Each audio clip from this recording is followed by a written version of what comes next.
എല്ലാവർക്കും നമസ്കാരം. എന്നോട് പലപ്പോഴും ആൾക്കാർ ചോദിച്ചിട്ടുണ്ട്, ഈ ഗർഭാവസ്ഥയിൽ അല്ലെ ഗർഭിണികൾ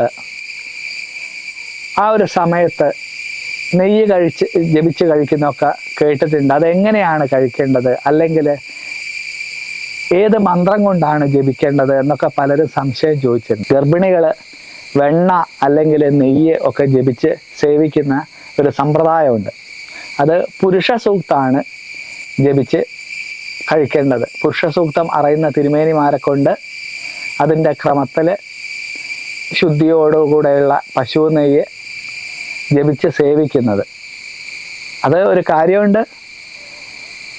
നമ്മളിപ്പം ഏത് ഡോക്ടറെ അടുത്താണ് ചികിത്സയൊക്കെ തേടുന്നത് വെച്ചാൽ അവരുടെ ഒരു അനുമതിയോടുകൂടെ ആയിരിക്കും നല്ലത്. കാരണം ഇനിയിപ്പോൾ ഈ നെയ്യൊക്കെ ജപിച്ചിട്ട് ഇനി വേറെ എന്തെങ്കിലും കോംപ്ലിക്കേഷൻ ഉണ്ടാവുമോ എന്നുള്ളത് കൂടെ അന്വേഷിച്ചിട്ട് വേണം. ചിലപ്പോൾ ചില ആൾക്കാർക്ക് നെയ്യ് പറ്റാണ്ടുണ്ടെങ്കിൽ അത് പറ്റില്ല. അല്ലെങ്കിൽ ഈ വെണ്ണ അല്ലെങ്കിൽ നെയ്യ് പുരുഷ സൂക്തം ജപിച്ച് കഴിക്കുകയാണെങ്കിൽ അത് ഉത്തമ സന്താനത്തിന് ഏറ്റവും നല്ലതാണ്.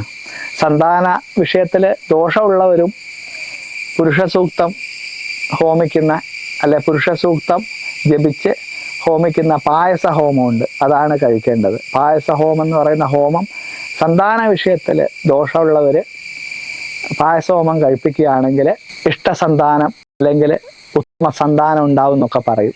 അപ്പോൾ പുരുഷ സൂക്തം ജപിച്ചിട്ടുള്ള നെയ്യാണ് ഗർഭാവസ്ഥയിൽ സ്ത്രീകൾക്ക് കൊടുക്കേണ്ടത്. എല്ലാവർക്കും സന്താനഗോപാല മൂർത്തിയായിട്ടുള്ള മഹാവിഷ്ണുവിൻ്റെ അനുഗ്രഹം ഉണ്ടാവട്ടെ.